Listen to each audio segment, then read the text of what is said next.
O caso de Shanquella Wobbensen, jovem empreendedora de 25 anos, começou como uma história comum de férias entre amigos, mas rapidamente se transformou em um dos episódios mais perturbadores e comentados de 2022. Natural de Charlotte, Carolina do Norte, Estados Unidos da América, Shanquella era conhecida por sua energia contagiante, seu talento como estilista de roupas femininas e seu espírito empreendedor.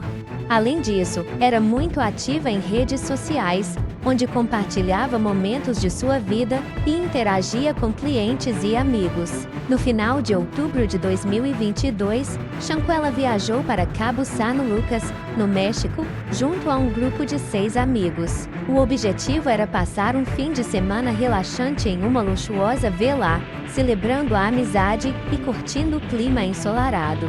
O grupo chegou à cidade em 28 de outubro, hospedando-se em uma residência alugada com piscina, vistas para o mar e todos os confortos de um resort privado. Nas primeiras postagens no Instagram, Shanquella parecia animada. Seus stories mostravam o grupo reunido, sorridente, bebendo e preparando-se para curtir dias de descanso. Para sua família, não havia motivo para preocupação. Ela estava com amigos de confiança, pessoas que frequentavam sua vida há anos. Na noite de 28 de outubro, no entanto, algo começou a mudar. Relatos posteriores indicam que o clima entre os amigos não estava tão harmonioso quanto as redes sociais mostravam. Alguns vizinhos da vila disseram ter ouvido discussões e vozes alteradas naquela noite. No dia seguinte, 29 de outubro, Shanquella foi encontrada inconsciente em um dos quartos da casa. Seus amigos ligaram para a mãe dela, Salamondra Wobbensen, e disseram que a jovem havia passado mal devido a uma suposta intoxicação alcoólica. Pouco tempo depois, a mãe recebeu a notícia de que a filha havia falecido. O choque foi imediato. Como uma jovem saudável, em plena viagem, poderia morrer de repente? As contradições começaram quase imediatamente. Cada amigo dava uma versão diferente do que havia acontecido. Enquanto alguns falavam em intoxicação alcoólica, outros mencionavam que Shanquella teria desmaiado de repente. Essa inconsistência gerou desconfiança na família, que passou a pressionar por respostas oficiais. O atestado de óbito emitido no México trouxe informações que contradiziam a versão dos amigos. A causa da morte não era intoxicação, mas sim lesões graves na medula espinhal e no pescoço. A certidão indicava que Shanquella faleceu menos de 15 minutos após sofrer essas lesões, o que tornava impossível a narrativa de que ela teria ficado horas passando mal devido à bebida. A virada mais dramática no caso ocorreu dias depois, quando começou a circular um vídeo gravado dentro da vila. As imagens mostravam Shanquella sendo brutalmente agredida por outra mulher do grupo, enquanto alguém filmava e outros assistiam sem intervir. No vídeo, Shanquella estava nua, aparentemente desorientada e sem forças para se defender. A agressora desferia socos e chutes, enquanto uma voz masculina, em tom de deboche, dizia: "Pelo menos luta de volta." A cena, além de cruel, contradizia completamente as versões anteriores de que teria sido um acidente ou uma intoxicação. Quando o vídeo veio a público, a indignação foi imediata. A família de Shanquella, que já desconfiava da história contada pelos amigos, agora tinha uma prova visual de que ela havia sido vítima de violência. A divulgação do vídeo transformou o caso em manchete nacional nos Estados Unidos da América. Jornais como The New York Times e Washington Post destacaram as incoerências entre a versão dos amigos e as descobertas médicas. Nas redes sociais, hashtags como Justice for Shanquella viralizaram, gerando uma onda de solidariedade e indignação. A pressão pública se tornou tão intensa que as autoridades mexicanas e americanas foram obrigadas a reabrir o caso, investigando-o agora como homicídio. Para a mãe de Shanquella, a dor foi dupla. Não apenas havia perdido a filha de forma brutal, mas ainda precisava lidar com o fato de que aqueles que ela acreditava serem amigos próximos estavam envolvidos. Em entrevista emocionada, Salamondra disse: "Eles vieram até minha casa, trouxeram as malas dela e sentaram-se no meu sofá, olhando nos meus olhos e mentindo. Me disseram que foi álcool, mas eu sabia que não era verdade. A morte de Shanquella deixou de ser apenas uma tragédia pessoal e passou a simbolizar uma luta por justiça. A cada nova revelação, a indignação crescia e a pressão para que os envolvidos fossem responsabilizados aumentava. O que começou como uma viagem de lazer ao México havia se transformado em um pesadelo internacional, envolvendo diplomacia, cooperação policial e debates sobre violência, amizade e confiança.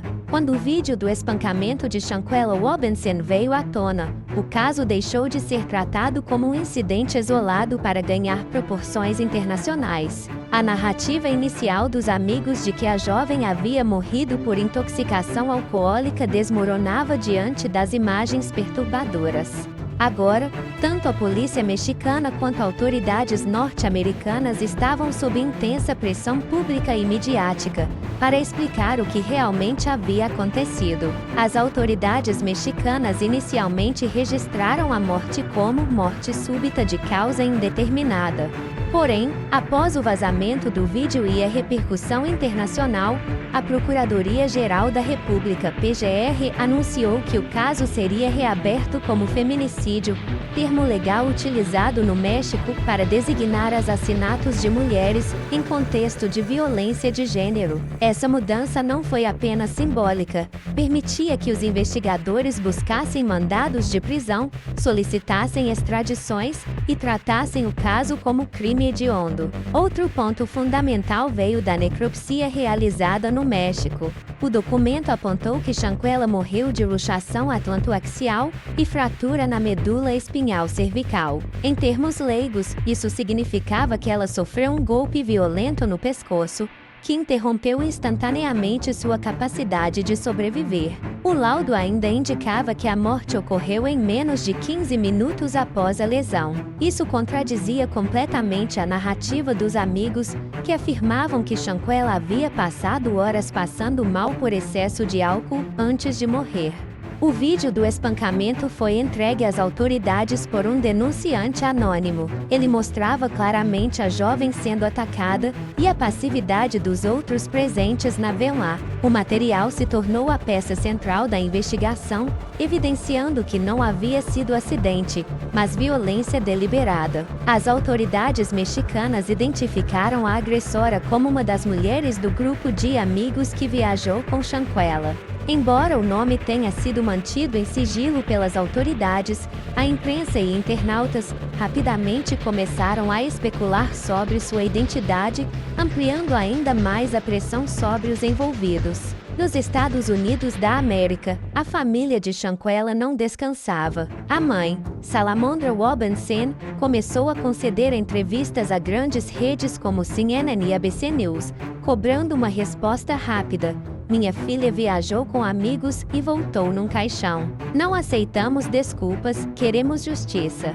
Políticos norte-americanos também entraram no debate. O Congresso dos Estados Unidos da América recebeu petições exigindo que o governo pressionasse o México a acelerar o processo judicial. Organizações de direitos civis, especialmente ligadas à comunidade afro-americana, abraçaram a causa. Enquanto isso, jornais e canais de transmissão vertical de diferentes países repercutiam o caso. Manchetes como "A jovem que viajou com amigos e nunca voltou" se espalharam pela Europa e América Latina. Nas redes sociais, celebridades como Cardi B e Viola Davis compartilharam mensagens pedindo justiça para Shanquella. Essa mobilização deu ao caso um peso ainda maior, tornando impossível que as autoridades ignorassem a situação. No final de novembro de 2022, a Procuradoria do México anunciou que havia solicitado um mandado de prisão contra a principal agressora identificada no vídeo. O pedido incluía também a extradição da suspeita para território mexicano, já que o crime havia ocorrido em Cabo San Lucas. Esse anúncio foi recebido como uma vitória parcial para a família, mas também gerou novos desafios. O processo de extradição exigia cooperação entre os governos do México e dos Estados Unidos, o que poderia levar meses ou até anos. Enquanto as notícias avançavam, a família Robinson enfrentava o luto. A mãe relatava noites sem dormir, o pai expressava revolta pela covardia dos amigos da filha, e irmãos de Shanquella se dedicavam a organizar campanhas online para manter o caso em evidência. Vigílias com velas foram organizadas em Charlotte, atraindo centenas de pessoas. Nessas cerimônias, amigos de infância e clientes de sua loja de roupas prestaram homenagens, reforçando a imagem de Shanquella como uma jovem cheia de vida e sonhos interrompidos. Apesar da reabertura do caso e da emissão de mandado de prisão, a sensação ainda era de frustração.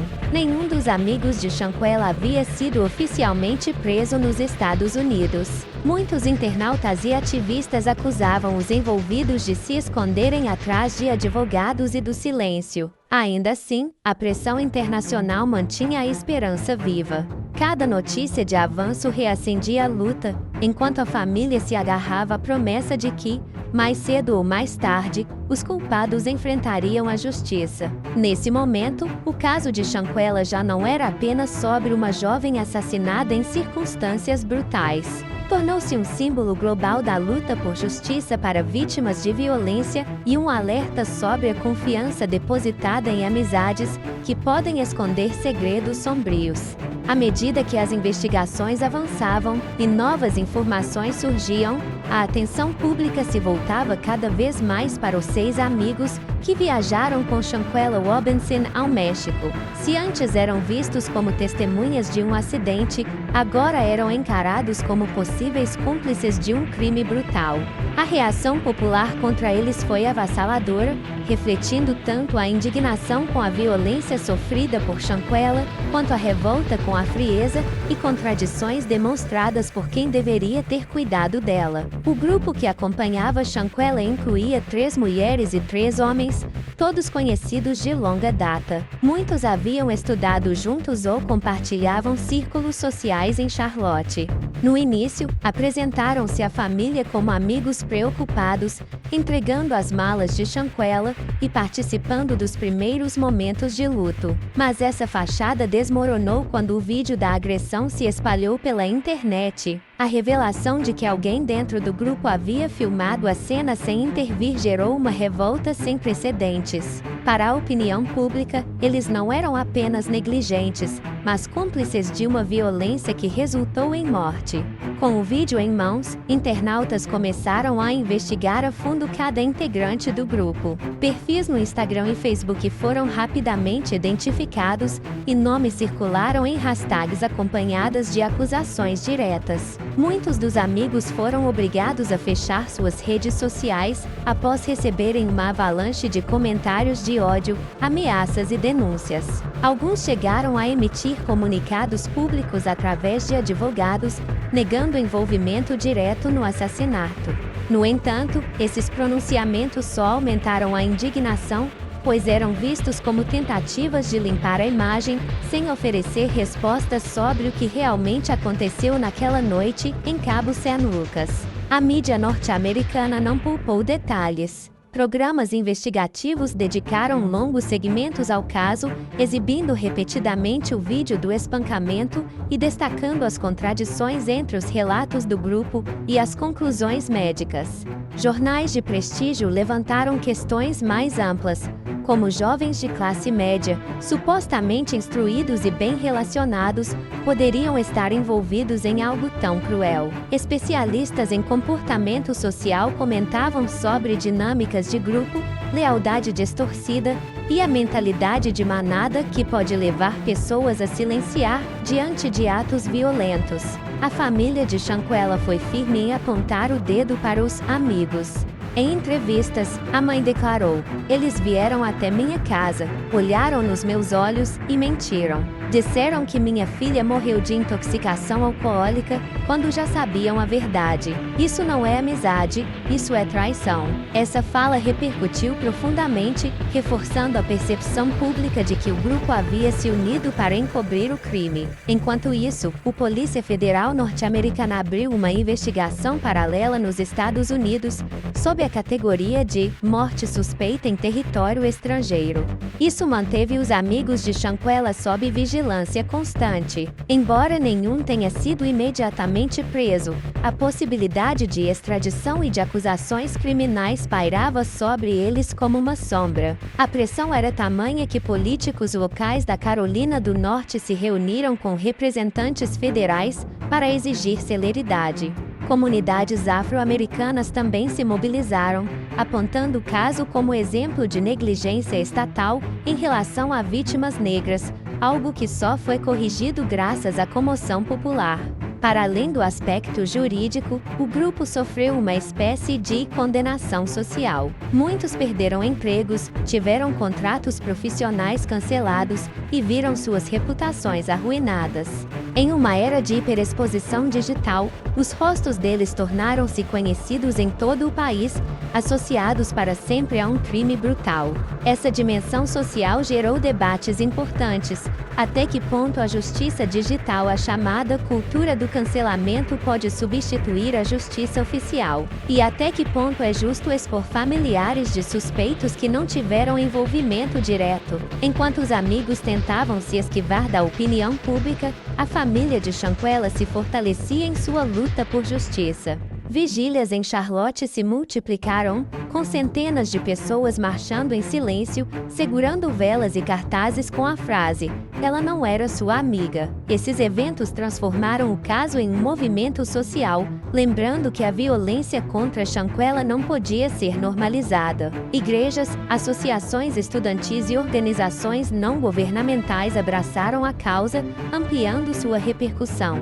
A cada nova revelação, ficava mais claro para a opinião pública que Shanquella havia sido vítima de uma trama de violência, omissão e mentira. Os amigos não apenas falharam em protegê-la como qualquer pessoa faria em uma situação de emergência, mas também participaram ativamente de uma tentativa de encobrir os fatos.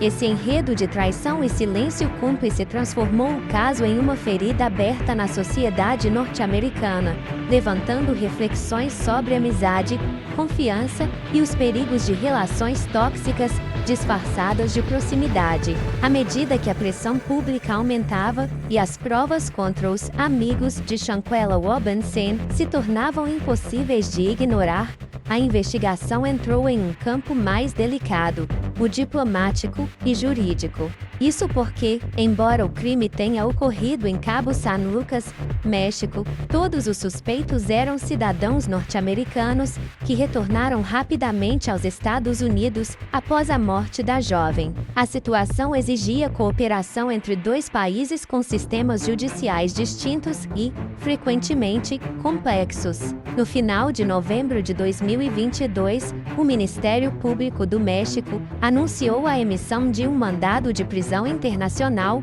contra a principal agressora identificada no vídeo do espancamento. Embora o nome oficial não tenha sido divulgado publicamente, a imprensa mexicana confirmou que se tratava de uma das mulheres do grupo de amigos que viajou com Shanquella. A acusação formal foi de feminicídio agravado, crime severamente punido pela legislação mexicana. O anúncio trouxe esperança para a família Robinson, que finalmente via um avanço concreto no processo judicial. Logo em seguida, o governo mexicano formalizou junto às autoridades norte-americanas um pedido de extradição da suspeita. Esse passo era essencial, já que o crime ocorreu em território mexicano e, portanto, deveria ser julgado sob a jurisdição do México. A legislação internacional prevê que, em casos assim, o país onde o crime foi cometido tem prioridade para conduzir o julgamento. Contudo, a execução desse tipo de pedido é lenta e repleta de obstáculos burocráticos e políticos. O Departamento de Estado norte-americano reconheceu o pedido e confirmou que estava cooperando com o México. No entanto, deixou claro que o processo deveria respeitar tratados de extradição e garantias constitucionais dos cidadãos americanos. Isso significava que a suspeita teria direito a audiências em território norte-americano, antes que qualquer decisão de entrega fosse tomada. Além disso, advogados de defesa poderiam recorrer da decisão, atrasando ainda mais o andamento do caso. Enquanto os governos discutiam procedimentos diplomáticos, a opinião pública mostrava crescente frustração. Nas redes sociais, milhares de usuários acusavam as autoridades dos Estados Unidos da América de protegerem os envolvidos simplesmente porque eram cidadãos norte-americanos. A família Robinson compartilhava dessa indignação. Em entrevistas, a mãe de Shanquella afirmava: "O México já fez sua parte. Eles investigaram, emitiram o mandado e pediram a extradição. Agora cabe aos Estados Unidos mostrarem que também querem justiça." Paralelamente, a Polícia Federal norte-americana abriu sua própria investigação, categorizando o caso como morte suspeita em território estrangeiro. Essa iniciativa foi vista com ambiguidade. De um lado, reforçava o comprometimento dos Estados Unidos da América em investigar. De outro, levantava temores de que os suspeitos pudessem acabar sendo julgados em território americano, sob leis diferentes e com penas potencialmente mais brandas. A Polícia Federal norte-americana entrevistou familiares, analisou o vídeo do espancamento e coletou dados de viagem dos envolvidos. No entanto, por questões de jurisdição, suas ações eram limitadas, o que aumentava a sensação de morosidade. Entre os principais entraves estava o princípio jurídico conhecido como dupla incriminação. Para que a extradição fosse aceita, o crime pelo qual a pessoa era acusada no México também precisava existir de forma equivalente na legislação norte-americana. Embora homicídio e assassinato estivessem previstos em ambos os países, o termo feminicídio não tinha correspondência direta nos Estados Unidos da América. Isso exigia adaptações legais e reforçava o argumento da defesa de que a extradição seria injusta. Além disso, advogados da principal suspeita entraram com pedidos de habeas corpus preventivos, alegando que sua cliente corria risco de sofrer tratamento desumano em prisões mexicanas. Esse argumento, embora contestado, atrasava o processo. Cansada de esperar, a família Robinson passou a buscar apoio direto no Congresso dos Estados Unidos. Deputados e senadores foram pressionados a emitir cartas e resoluções exigindo celeridade no caso. Esse movimento teve algum efeito. Em dezembro de 2022, congressistas afro-americanos se reuniram com representantes do Departamento de Estado para discutir o caso, destacando que o atraso poderia ser interpretado como negligência racial. O caso passou, então, a ter também uma dimensão diplomática. Para o México, resolver o crime era uma questão de soberania. Mostrar que crimes contra estrangeiros em seu território não ficariam impunes. Para os Estados Unidos, a pressão era dupla. Cooperar sem parecer que estavam entregando seus cidadãos de forma precipitada. Com o passar dos meses, o pedido de extradição se arrastava entre comissões jurídicas, audiências e recursos. Enquanto isso, os suspeitos permaneciam em liberdade em solo americano, protegidos por tecnicalidades legais, o que revoltava ainda mais a opinião pública. Para a família de Shanquella, cada adiamento era como reviver a dor da perda. Nas palavras de sua mãe, eles estão livres, vivendo suas vidas, enquanto minha filha está no cemitério. Isso não é justiça. O assassinato de Shanquella Robinson não se limitou a um caso policial internacional.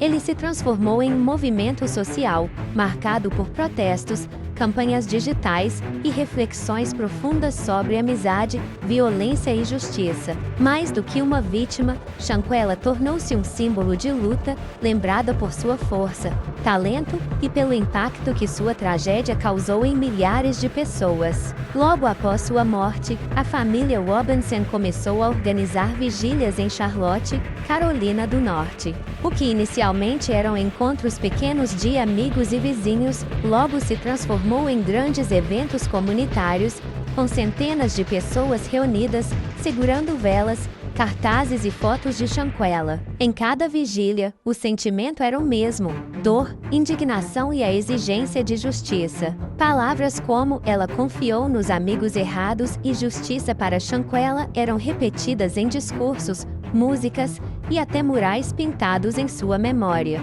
O papel das redes sociais foi crucial para que o caso não fosse esquecido. A hashtag #JusticeForChankela ultrapassou fronteiras, sendo usada em diferentes países e idiomas.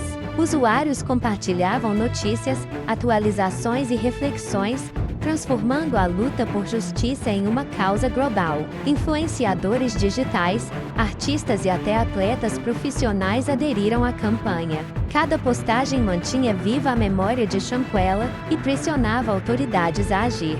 A comoção online também serviu para educar jovens sobre os riscos de ambientes tóxicos e a importância de reconhecer sinais de violência. O caso foi tema de reportagens investigativas em grandes veículos como CNN, BBC e The New York Times. Documentários e podcasts dedicaram episódios inteiros à história, explorando não apenas os detalhes da investigação, mas também o contexto social, que permitiu que algo tão cruel acontecesse sem intervenção imediata dos presentes.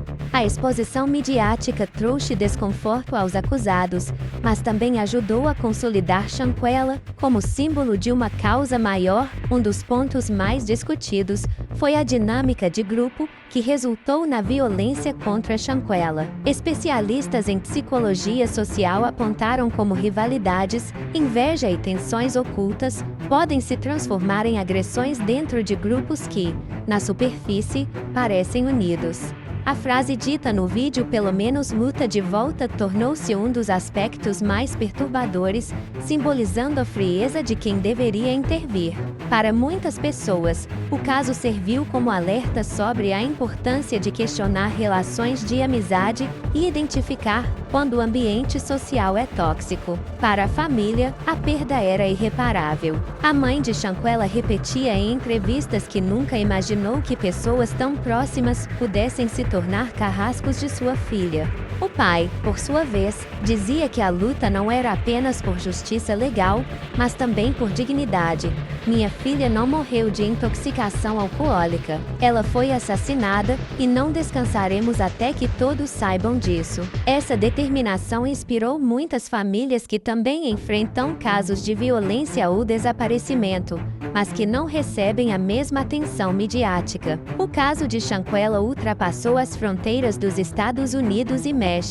Movimentos feministas na América Latina, especialmente no México, abraçaram sua história como exemplo da luta contra o feminicídio. Em Espanha, França e Brasil, coletivos de mulheres também organizaram atos simbólicos em sua memória. Essa internacionalização do caso mostrou como a violência contra mulheres, especialmente mulheres negras, ainda é uma realidade global que exige enfrentamento coletivo.